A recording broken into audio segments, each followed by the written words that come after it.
the resurrection of Jesus Christ from the dead, and we especially welcome all of you who are visiting today. Christianity continues to make the claim that divine revelation guides human history. Christianity continues to make the claim that science alone will not be sufficient as a guide to human development.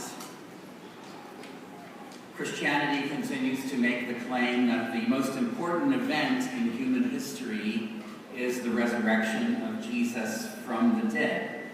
This is the culmination of a long period of divine intervention into human history, which began with Israel, out of which Jesus emerged.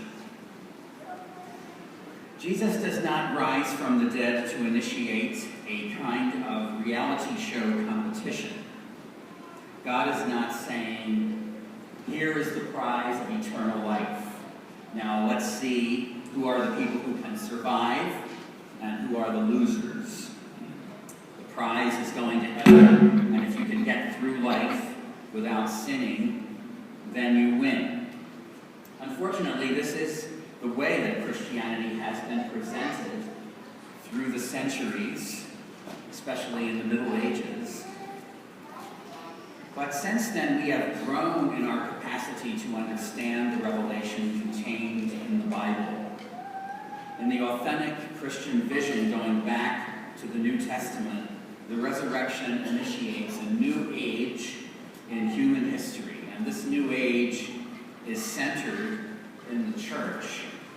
We're now celebrating the 50th anniversary of the Second Vatican Council, which happened between 1963 and 1965. Pope John the 23rd, who called this council, will be made a saint at the end of this month, just about a couple of weeks from today. And Pope John the 23rd initiated a process that he called aggiornamento in Italian, updating the church from the Middle Ages to the 20th century. So Vatican II gave a new definition of the church. The church is the sacrament of union with God and the unity of humanity.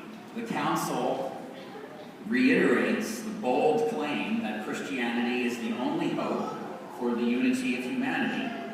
The unity of humanity can only come about through a spiritual revolution in which the unity of humanity is based on common worship of God.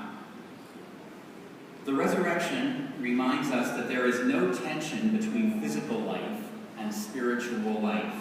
Jesus, who possesses the fullness of divine life, lives a fully human life and rises physically from the dead. This means two important things for us. First, it means that we do not have to repress our physical life to grow in the spiritual life. Contrary to some images of Christianity, spiritual life does not mean denial of pleasure and enjoyment of life. Second, the resurrection means that if physical life is separated from spiritual life, then human life becomes meaningless. Spiritual life is eternal life, but eternal life is not a prize that you win if you avoid all pleasure and repress yourself so that you will not sin.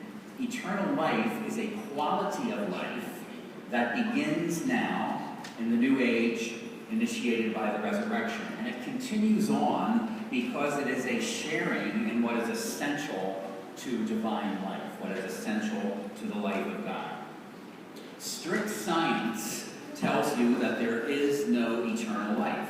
When your biological processes break down, you simply die. But people who live only a physical life, separated from spiritual life, still seek eternal life in their own way. And why is that? The Christian answer is because we are spiritual beings created in the image of God. So we can't resist seeking eternal life in some form. So people who are living only a physical life seek some kind of substitute for a eternal life. They seek an eternity of quantity that is never exhausted. Quantity instead of quality.